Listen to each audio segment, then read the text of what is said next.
good morning, 38 and beyond. I'm Matt Chris, and you're listening to WGHAL-PFM. The show of this hour is called Matt B. Chris Live, and I'm live this Sunday from two spectacular guests. The first will join for this half hour is Miss Lisa Burwell. She's the editor-in-chief of a new magazine that's seen the wiggle itself in every home and real estate company I've visited since its first edition.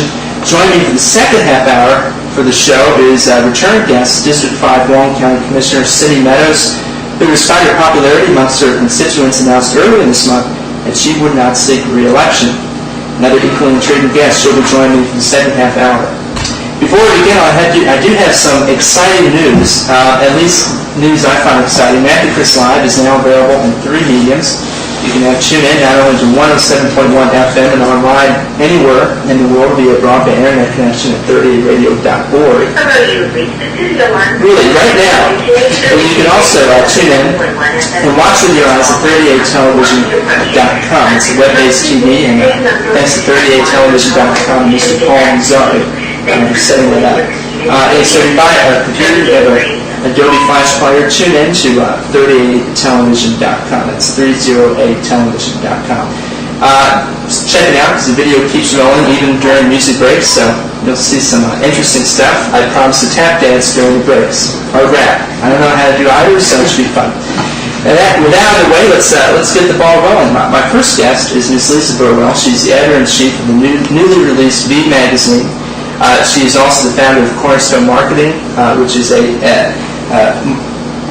15-year-old, almost 15-year-old marketing, advertising, and public relations firm in this area. How are you? I'm good. Thank you for having me on your show. And you've actually, this is the first time you've been in this studio. It is. But you're not new to radio. No. After college, I actually was studying television and had worked an internship in TV. And then when I graduated, I went to a small radio station where literally I did everything from getting the coffee to washing the bathroom and then getting a chance to interview Governor Dukakis all at the same time. When he was running for president? When he was running for president. That must have several been hundred years ago. Well, how was that experience with Governor Dukakis? Well, it was pretty exhilarating. Obviously, I was paying my dues, as they say, when you're trying to get into the world of broadcasting or really sort of any new career that you're starting out. So I literally did have to, fetch coffee and clean the bathroom and whatnot, and then I would have to run upstairs if they needed me as a voiceover for some radio car commercials, and then in that same day, after filing in between, I was sent out on assignment to go cover Governor Dukakis that night with my little microphone and my little radio recorder at the time. So it was a full day of craziness. Now, I tried to interview Mayor Rudy Giuliani when he came through town, and I didn't have a press pass or anything. I got our tape recorder, and I went out, and I can tell you from experience, the Secret Service does not encourage that, and they do not respect that, and you just kind of bust in the middle of his way. Right. But yeah, I did get an interview. You did? It was a short, few questions, but it was interesting. He seems like an engaging, interesting guy. Yeah, it was very interesting.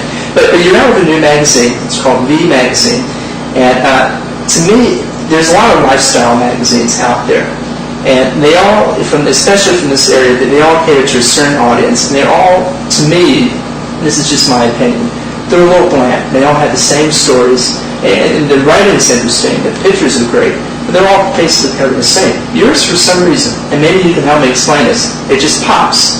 Why does it pop? Well, the beauty sometimes of not knowing what you're doing, which we didn't, because we've never made a magazine before, allows you to kind of think out of the box, and you don't have to follow this model that people are following, basically, let's say, to make money, which is why most people are in business, or they should be. Where you have to have, 50% advertising, 50% editorial to make money, or really, if you're going to do well, it would even be 70% advertising and 30% advertising. And when I look at local magazines and national magazines, and I see that really there's about 1 or 2 articles, and I'm talking about national when I'm saying this, and the rest of them are filled with ads. So I'm buying something from anywhere from $2.99 to $5 something, to look at ads and to read maybe one article that I might be interested in. Well, without doing a focus group study or eliciting information from any other people, I just knew instinctively I don't like that. I want to read more stories. Now, I didn't know if the market would accept it or receive it. I didn't know if we were going to be able to make money doing it this way. And so it was a big risk. And some people had said, don't put so many stories in the magazine, because how will you ever be able to produce a second and a third and a fourth, because you have too many. And the day that the person said that, I already had 30 more stories lined up for the next issue and the third, and I have the cover for the fourth issue, which of course I'm going to say right now. So I'm really thinking along the lines, and here's the answer to that. We're writing the stories behind the stories, and we're writing about people and their lives and their thoughts and their feelings, and we're taking it down several more dimensions than just this sort of facade. And I think that's what you and several other people might be saying. And I have to say, the biggest compliment and the most satisfying, one of the most satisfying comments that we've heard by several people is that they read the magazine from cover to cover as if it was a book. And I think that's pretty fascinating when people, without us saying it, are getting that it's a read. And some people say, oh, I like your book. And they're not saying, I like your magazine, which actually is one of the most bizarre comments that I've heard so far. Because we didn't think that people were going to receive it as a book. Obviously, it's a magazine. Now, you started Cornerstone Marketing about 15 years ago, and it's basically evolved into a pretty good-sized firm. It's marketing, ad agency, PR, all rolled into one. Has the magazine been engulfed by Cornerstone, or are they two distinct, separate entities? Well, to produce this magazine, I honestly would have to say we could not have done it if we didn't have the marketing and advertising agency to begin with, because the startup costs of a magazine for graphic designers and photographers and writers and whatnot would be cost prohibitive to where we were. We would have needed too much startup money on an adventure. So Cornerstone, as a publisher, is also at this time as well. If and when it takes off and continues to grow, it will have its own life, and it will need to have its own life. Well, they will need to be two separate and distinct companies, but I don't see that happening at least for 3 more issues, because we still have to work out the kinks and get it together, and we have to grow. So at this moment in time, they're very connected. You've called V Magazine a lifestyle magazine in the past, and it certainly is a lifestyle magazine. As I said before, there's a ton of lifestyle magazines out in this area. But the first issue, and I'm going to hold it up for our 38 television audience, is Project Runway, Project Dreams, I should say. And you went up to New York, and to me, it's not just the lifestyle of this area, but it is a lifestyle. A lot of people who come to visit this area from metropolitan centers. So where did the idea come? To not only keep it at 38 or keep it at the Panhandle, but to also expand it out? Well, we do have dreams and visions to expand out of this market, but somehow always keeping it connected to the local market. And so the reason why going to New York sort of works as a local angle is because our local company, Cornerstone Marketing and Advertising in B, went to New York. And it was also out of a great love for the show Project Runway, which I talked to a lot of my friends and colleagues in the area all the time. Did you see it? What about last night? What did you think of the designs? And so I knew that not only did I like the show, but I knew a lot of my colleagues and contemporaries in the area liked it as well. So the angle is about really, kind of like having the guts to start a magazine in a pretty down economy when there are already a lot of magazines out there. And you need guts to start anything, but in this marketplace, you need a double dose of it. And really going to New York was this badge of we are so going for it. And like I shared with you before the show, that our art director's wife, Jessie Shepard, we were hired to go to New York. Well, she's from Panama City Beach, and Eric works for us locally. So There's a story in there that's a local angle about, this 25-year-old person attaining her dreams, going from basically a hobby to standing at the end of a catwalk at a fashion show, shooting with a lot of other photogs and muscling her way.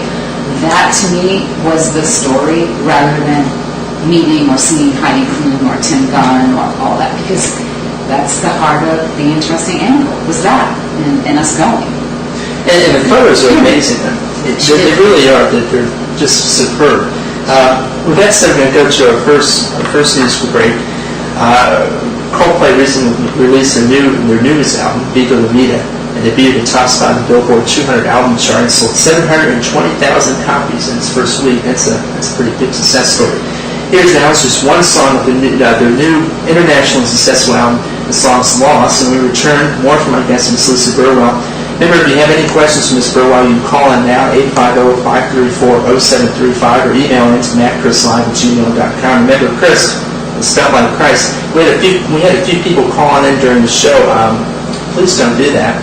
And second of all, if you need to get that call out, please call in at 850-534-0735, or better yet, call our business line right now at 850-534-0979, and we'll try to figure out for you. Up next, Lost here at Coldplay.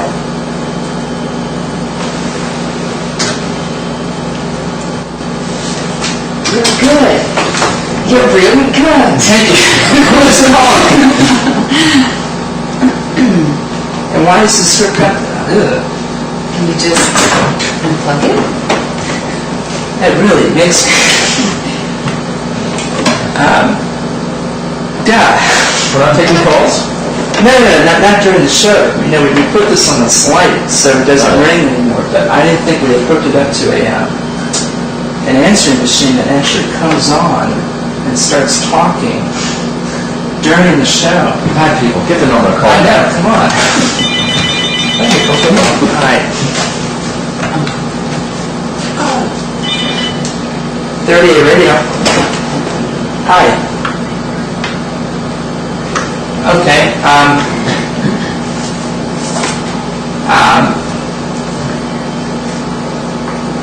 There are green bars on here coming up, but it does say more. It does say the bottom encoder broadcasting has an error sign, but the green bars are moving up and down.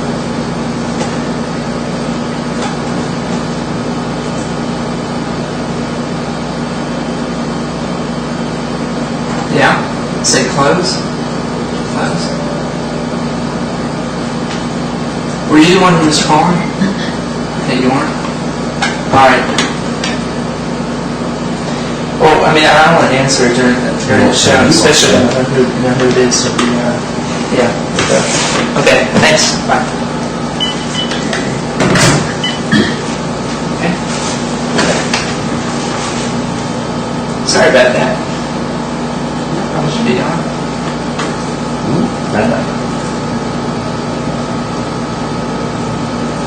Do you know Brenda? Yeah, we go to brunch every week. You'll be here today? Part of the furniture. Yeah. I'm the publisher, Jerry's the editor-in-chief. I thought it said the exact. Okay, I'm sorry. I'm just I mean, she's actually fun. we tag team. We've basically done this completely together. I kind of take care of the nuts and bolts side of it. Do you want to, let's see if we can get that mic on. Hopefully it's working. And, if you'll just speak right into it, and I'm not going to promise anything that may not, just may not come on. Make a quick call.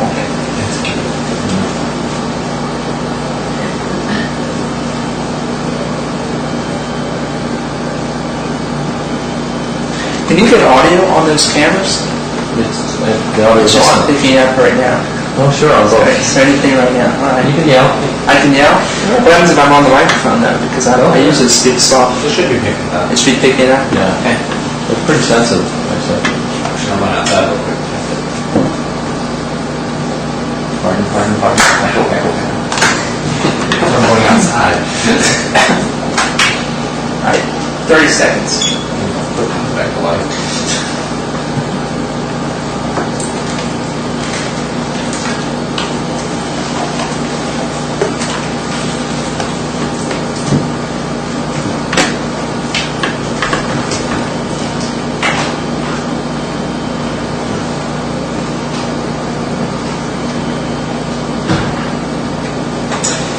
And we're back on 38 Radio, WTHA, LPFM. I'm Matt Chris. Thanks for tuning in to the Matthew Chris Live Show. I have two spectacular guests in the studio right now. That's Mr. Jerry Burwell and Miss Lisa Burwell. Correction, he's actually the editor-in-chief, and Miss Lisa Burwell is the publisher. We're going to see if mic number 3 is working. Is it? No. It's not working. Hopefully it's not working. It's not working. So, but perhaps you two can share a mic and you can just move on over. No awkwardness. We have. We're used to sharing. Yeah. I hope so. How many years have you been married? 12. I hope you can share by now. Yeah. We're good at that. So, Jerry, you're the editor-in-chief. Yes. And you start out, what's the process for basically laying out this magazine? And the magazine's V, by the way, for people who are tuning in.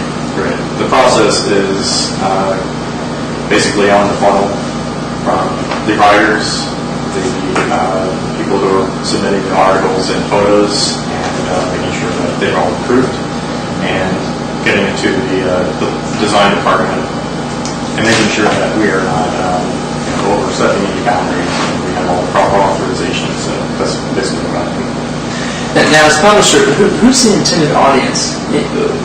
When you start this magazine out, you have an audience. Basically, you're thinking of it's going to be in the Panhandle, especially with these type of local magazines. Are you looking beyond that? And how big is that audience? Well, we have a guy at Cornerstone who was an intern last year. He just got hired officially in January. Just out of school. Again, maybe a lot of people would underestimate, youth, or the fact that he didn't have a wealth of experience as well. Like I was singing the praises of, everybody that worked on this magazine with us, who pretty much were a very young group and a very young team. But his name is Justin Starnes, and he came up with the great branding for our distribution, and that is Cola to Cola, because we are Pensacola to Apalachicola. And that is fundamentally our core audience. That was never done by another magazine in our area before, because everything was very compartmentalized to Desta Magazine and Coast Magazine, which are great publications. But as our area sort of has exploded and grown in the last 5 years, and it's going to continue to do so even though we are in somewhat of a down economy, it's a bigger market, and then we're sort of solidifying the region rather than just 38 or Panama City. That said, because the magazine does have a lot of national and even international offshots within Hartley's article about her going to Paris and us being in New York, and then a couple of weeks after we got back from New York, we had this great opportunity from, again, another local angle, Fleming Steakhouse in Grand Boulevard, that said, hey, would we like to come interview Salvatore Ferragamo? Now, we had just started the magazine like 6 weeks before that, and so it really had a life of its own. V doesn't life, and I'm telling you, it is living. So, if the magazine can be received by a wider audience than Cola to Cola, Pensacola to Apalachicola, then surely we will go out. And we do have, even in the next issue, we're going out into a little bit of few stories in Savannah, and a couple of other things. But I do want to maintain our core base, which is Cola to Cola. How many people is in that base? You don't have an exact number, but... No, but we do have, which we have in the magazine, we have the ability through all the TDCs and the Chamber of Commerce's and all of our distribution points aside from that, where the magazine has the opportunity to hit 7 million people from Cola to Cola. Now, we printed 20,000 of these, which is a very high number for a local magazine.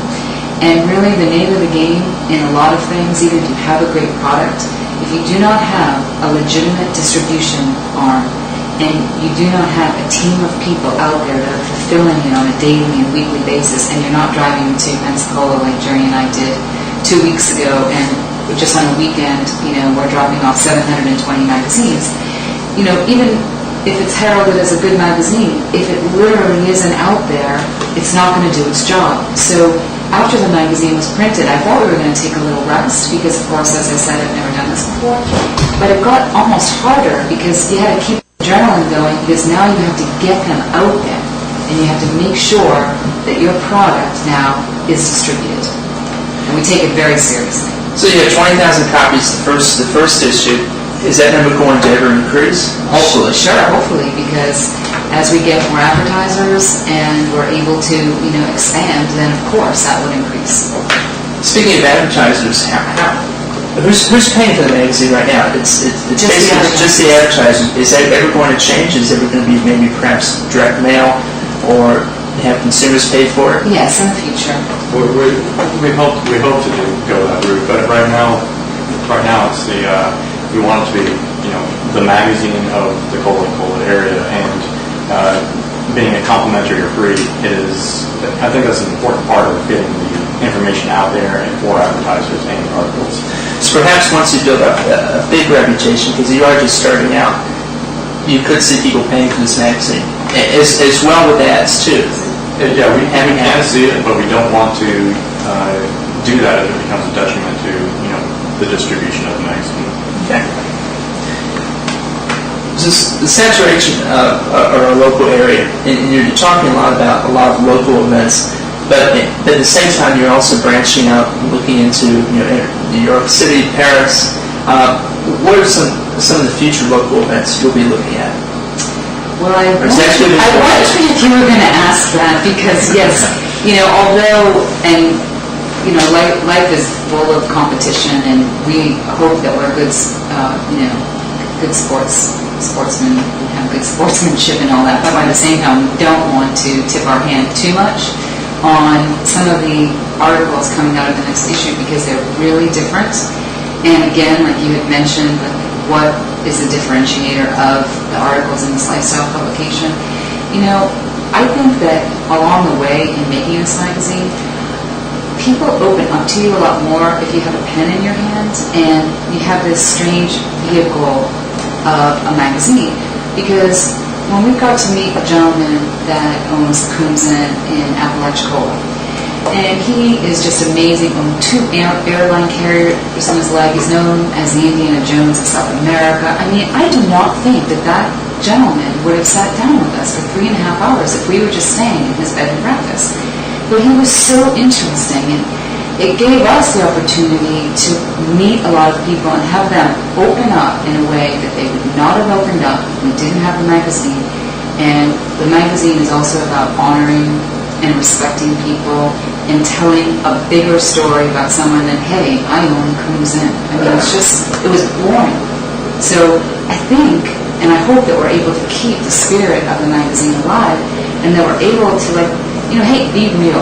We have reality TV shows on TV that are about as real as nothing. There's so few. Real is hard to come by, and real will make an impact on people. And the magazine has something real in it, and that's what we want to keep. But at the same time, you said you're doing something different. The articles are always going to be a little different. Give me an example. What's going to be different? What's going to be different? Define different in a magazine article. How different? Well, I'll give you a real funny answer to that. Different is something over 500 words. If you give someone the opportunity to write more than 500 or 700 words, they might have a chance at writing an interesting article. And so when people, freelance writers, or write, what is my word count? And I said, however many words it takes to tell a really interesting story. And I know that's radical, and maybe I can't do that forever, because maybe business will bite me in the future and say, hey, you can't do that because you won't make any money. But I don't know. I think we will be able to, because if people are really liking it, then there's a market out there for words. But I didn't answer your question, did I? No. So what's going to be different? Are you about the future of magazine or this one? let's just say the future magazines. I know you don't want to give it away, but just an example of something that's different, radically different, not word count, but just the type of stories you encounter. Well, I'll give you one little tidbit that I can't say now because it's already done, and no one can beat us to the punch because they're gone. Okay, she's looking at me wondering if I'm going to say something I shouldn't. A couple of weeks ago, we had the opportunity to send Eric, who's our art director, Eric Shepard, and his wife Jessie, who took the great photos, to go to Enterprise, Alabama, because we had found out from a client of ours in Panama City Beach, the resort collection, that the chef there was chefing for Leonard Skinner, ZZ Top, Hank Williams Jr., and they wanted us to write an article about it. A press release to put in the local papers, which we did, and we have coverage today and, yesterday and whatnot. But of course, my eyes lit up, and I'm like, you've got to be kidding me. We actually might be able to have ZZ Top in our magazine, who's just, way cool. So they go there, the press passes got all messed up, they couldn't get in, we were talking about press passes earlier, but they waited 5 hours, and at the 11th hour, they finally got in. And ZZ Top brushed their shoulder as they walked by onto the stage, and then they took, if you think some of the photos in here are good, the photos that she got of ZZ Top are unbelievable. So that's something that's really different, but that's thinking and that's being nimble, and that's not watching the dollar or the bottom line. That's not saying, okay, well, this client just asked me to do this, so I'm going to stop there. It's like just pushing it, taking it to the limit, sending somebody out on a Friday night that we had basically 1 day's notice to do. Okay, so no one else can get photos of ZZ, it's gone, so I can tell you that. We have in our last few remaining minutes, where do you want to see this magazine go? I would be thrilled if it could go all the way, and that would mean national and international. And I think that it already has a strange international feel right now, and I say that with a level of confidence, not because I think that we're doing anything great or better than others, but it's that I think with the internet and how our world is getting smaller and smaller, and how everyone is traveling basically all around the world, and the internet's connecting us. I think when we put our blog, we have a VZ website that's going to be our being site, and I think it could go national that way. Jerry?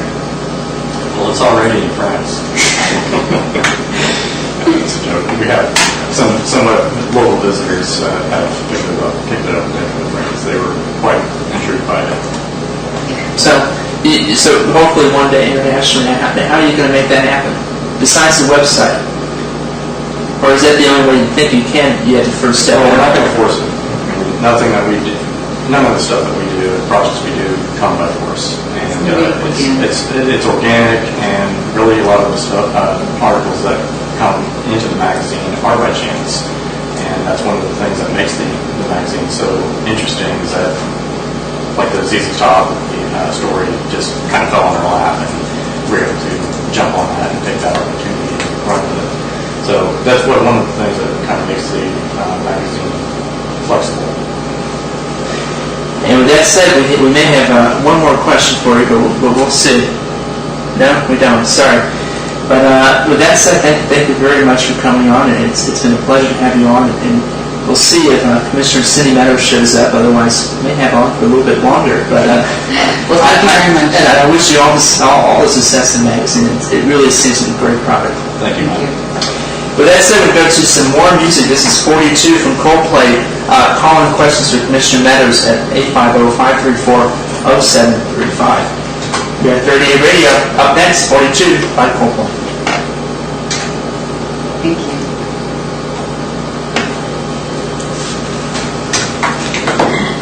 Great. Thank you very much.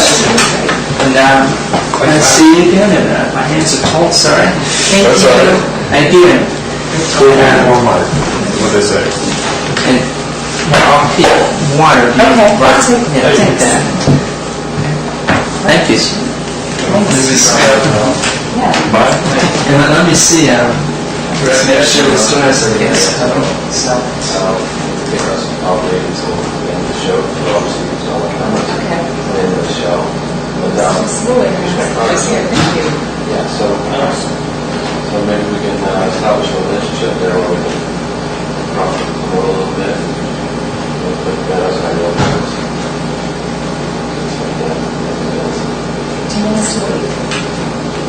in 2 minutes, and I just like to make sure. Not that we couldn't have fun with Mr. Bizarre.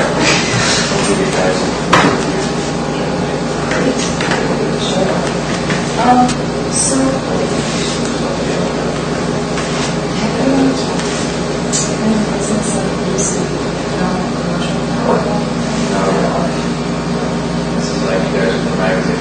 Yeah, good. We know how to take other people's video and put it on the internet. And what we do is watch the video. So, and how to manage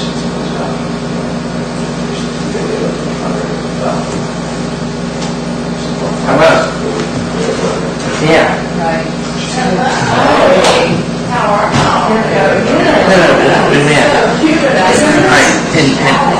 Yeah.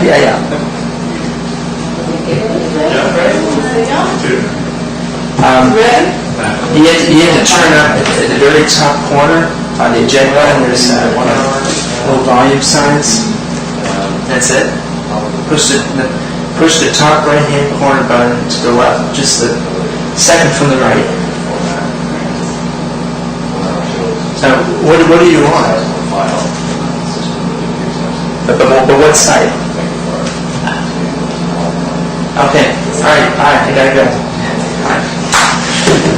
How are you? I bet you that was your dad. Yeah. I know that. Thank you very much, and you're great magazine.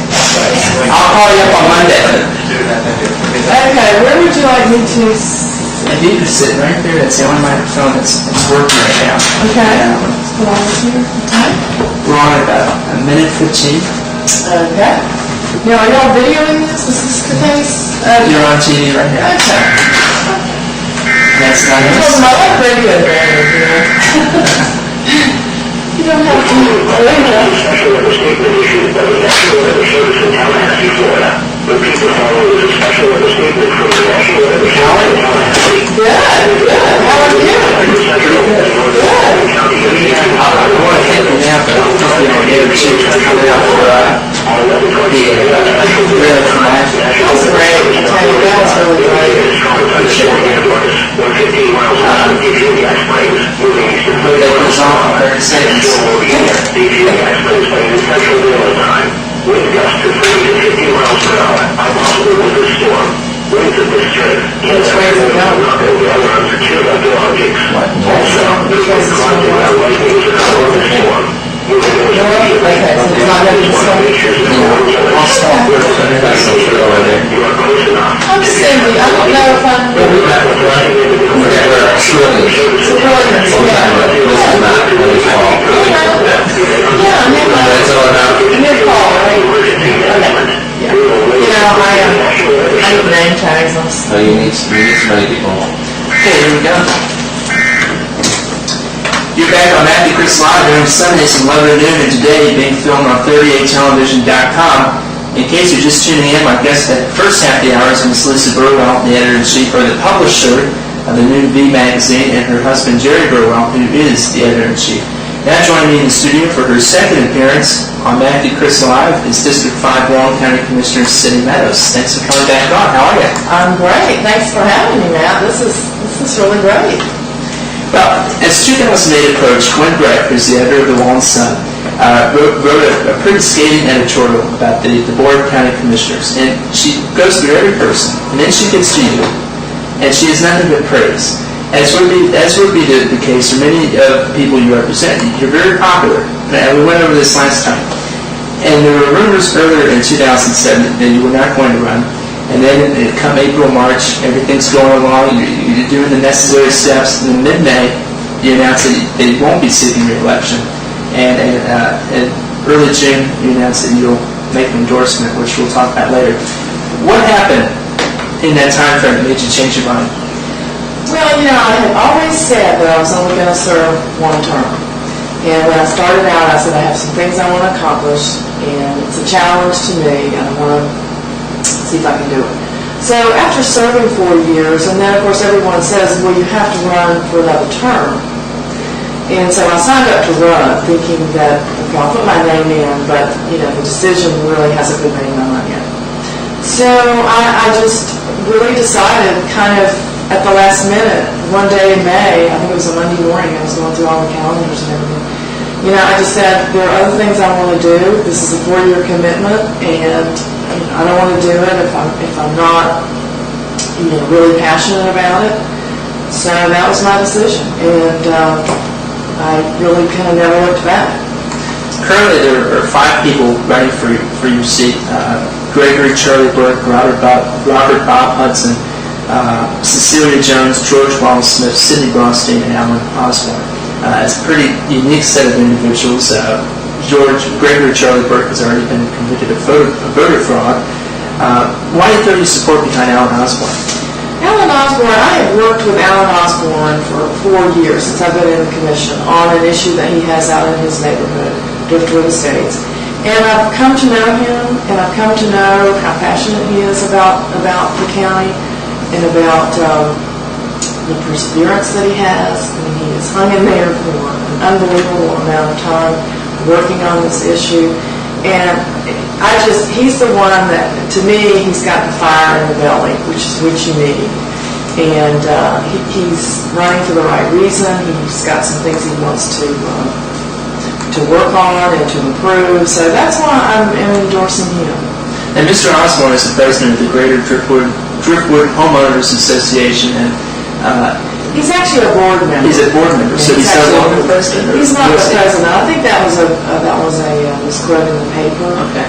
Yeah, he's actually, and they corrected it. He's actually a board member of the Driftwood Homeowners Association. And now, isn't the Driftwood Homeowners Association there is an ensuing legal battle over certain rights? Yeah, there is. I'll tell you what the situation is. It's as if you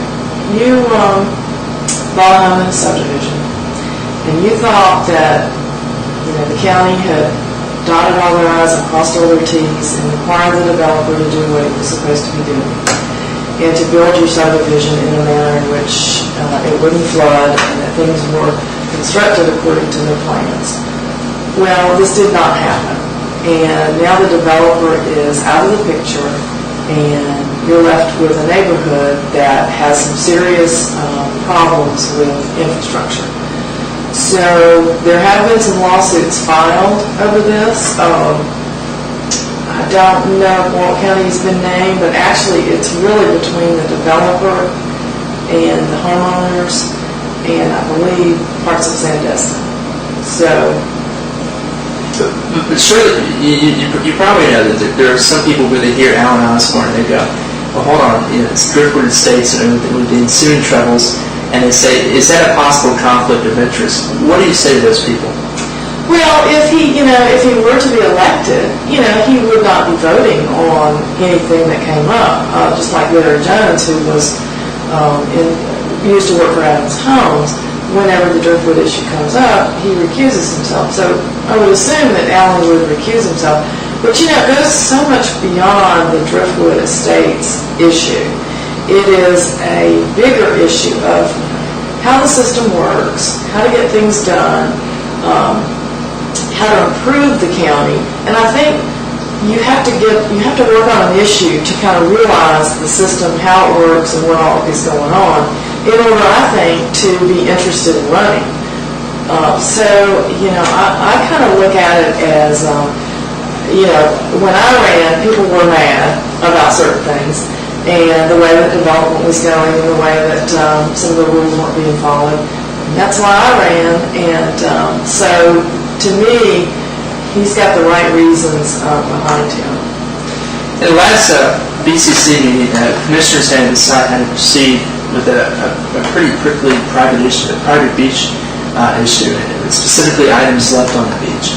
And eventually an ordinance was proposed, and according to the June 13th law, quote, under the proposed ordinance, beach residents would be required to remove items such as beach chairs, towels, umbrellas, yada, yada, yada. Failure to comply would be punishable by fines and possible jail sentence. A big critic of that meeting was Blue Mountain Beach resident Emmett Hildreth, who told the BCC to be stepping outside the boundary, and, quote, this is grand larceny by the county, quote, the property owners will stand together against this commission if passed. You replied, the number one thing the TDC reports as to why people come here is clean beach. You're raising an issue that is selfish and totally out of line. What are your thoughts on private beach? My thoughts on that is, we're not trying to take anybody's property. We are trying to keep our beaches as, that's our economy. Yeah. That's a golden goose, laid the golden egg. We are trying to keep that pristine and clean. And we are asking private property owners to pull their things off the beach at night, pull them up to the toe of the dune, and we are removing things from public access, things that people leave. So, I think that he is blowing this totally out of proportion. I think that, and he's stirring people up. In Walton County, of any county that I've ever worked in, is private property rights oriented. And so we are not going to go in and intrude on his private property rights. All we're asking is for everyone to participate in this so that we have the clean, pristine beaches that drive the economy. Do you think there are a lot of people out there that are like him, that have that view? And how are you going to deal with it? Actually, it's very interesting. I got a lot of calls after that from people who own property on the beach. And they said, we're going to pull our chairs off. We want to do our part. We're going to pull our chairs up. We're going to pull our things up. This seems to be a small group of people that are kind of trying to bring this issue to the forefront. And in my opinion, trying to set things up for some kind of a lawsuit. So every time something comes up, they have to get up and enter something into the record. So they're kind of stirring the fire. Yeah, I think so. And we did this last year. We had Remove It or Lose It last year, and it worked great, and everyone loved it. They said the beaches look so much better than they've ever looked. And this year, we needed to tweak the ordinance. It's just 2 lines in the ordinance, so that the Sheriff's Department would have the legality to tag the items, and TDC would have the legality to pick them up. But we're going to leave them out there for 24 hours, so you have every opportunity to pick up the thing. So basically, we're asking everybody to be community-oriented. And to work together. Because we're all in this together. A lot of people in this area, they want to be able to recycle, and it's a pretty big issue. Specifically with just, I guess, the mindset of this area, preserving, as you said, our pristine beaches. And we had, I guess you could call it a hybrid recycling program for blue bags. And you found that the program wasn't working. What's the next step to implement either a new program, or are we going to try to fix this program? Well, the bottom line is to have curbside recycling. Waste Management would charge the county about another $2 million. To have an extra curbside pickup. And right now, Walton County taxpayers are paying about $8 million for garbage pickup. So obviously, it's not in our budget. So what we tried to do was propose a pilot project that would go on for 6 months, starting after Labor Day. One of the garbage services would be recycling, the blue bags, and one of the garbage services would be garbage. Try to educate people on really how much garbage is actually recyclable. It's amazing. So that's kind of where we're headed right now. Although we're building a new landfill and we're going to have some different conveyor belts, we are going to strengthen the blue bag program and continue it. But right now, really the only way to really, I think, recycle and have it go to recycle stations is to take it to the bins or put it in a stronger blue bag. Like I said, we're going to go to another music break, perhaps maybe our last. Up next is Coldplay's Violent Hill. When we come back, more Commissioner Cindy Meadows and budget in Walton County, budget cuts, right here on 38 Radio.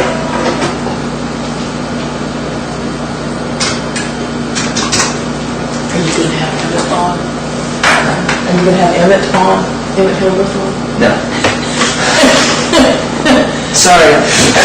Okay. Just interested as to that would be kind of, because, I just think that we've got to start looking at, the community as a whole, And I didn't want to say this on the air, but the thing that really... You're still on the air, technically. Okay. Well, I won't say that. I'm married. You can wait afterwards. Okay. I mean, but how many people is that? Pardon? Pause it. Okay, yeah, pause it. Really? Probably can. Well, let's not We'll just pause it, wait. but yeah, we'll just wait. I mean, this is just my observation. Like when I go to these meetings, every once in a while I'm dragged along.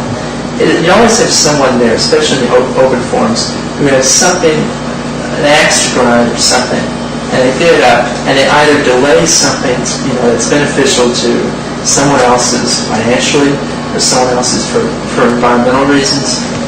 Do you find that? Is that Yeah, I find that a lot. And I tell you what, the people who, it's a small group of people that get up and talk negative about everything you try to do. So what I've asked citizens to do is, I know we have some blog sites and everything, but citizens need to show up and talk about the other side. Talk about how great this area is and how and people with name recognition. I mean, people who the community respects.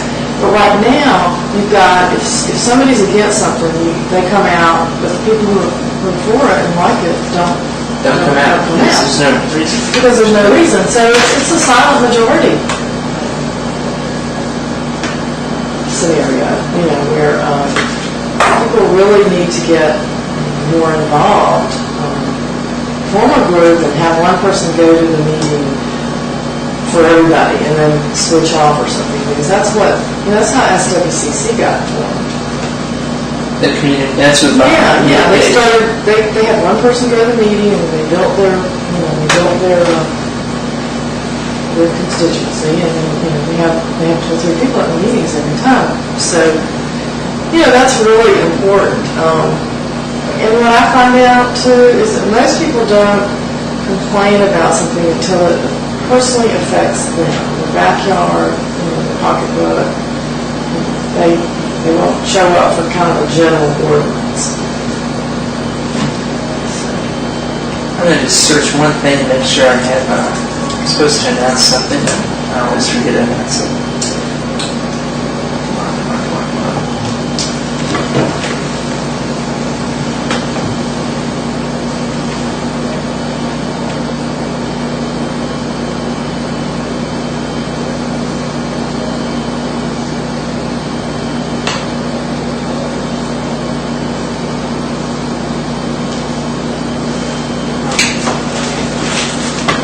Back on.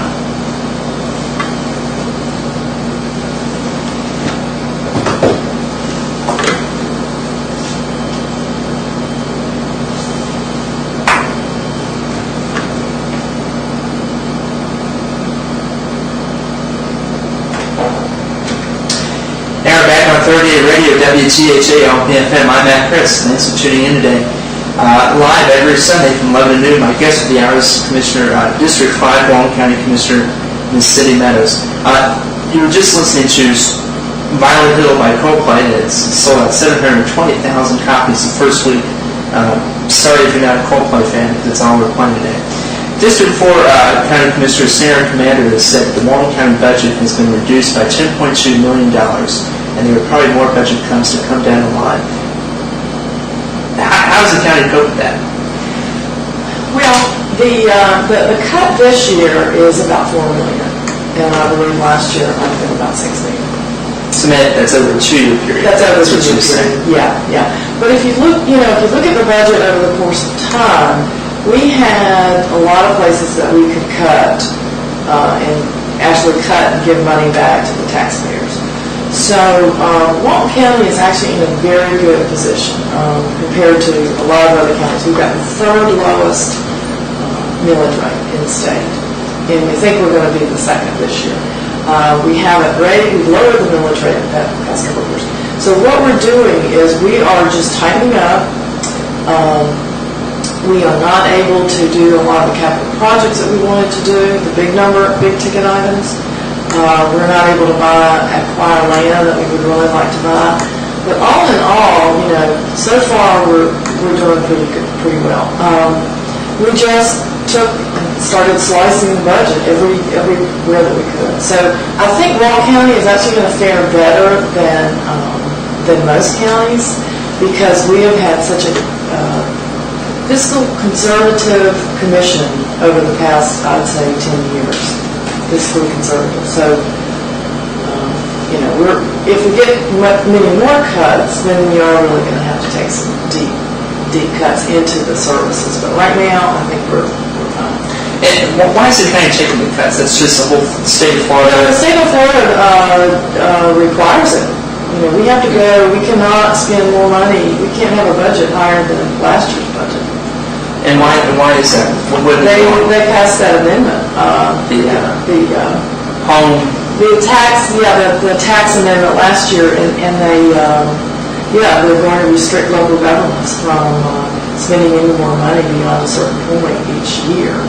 And so, unless the commission votes by majority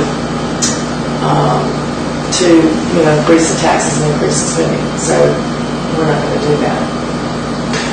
What about some of the bigger projects that you've been a proponent of, specifically getting either revamping Helen McCall Park or coming up with some new park here for kids or for young people? Actually, this is what I did a couple of years ago. You have one of the key things about being commissioned is you have to figure out how to get money from your district.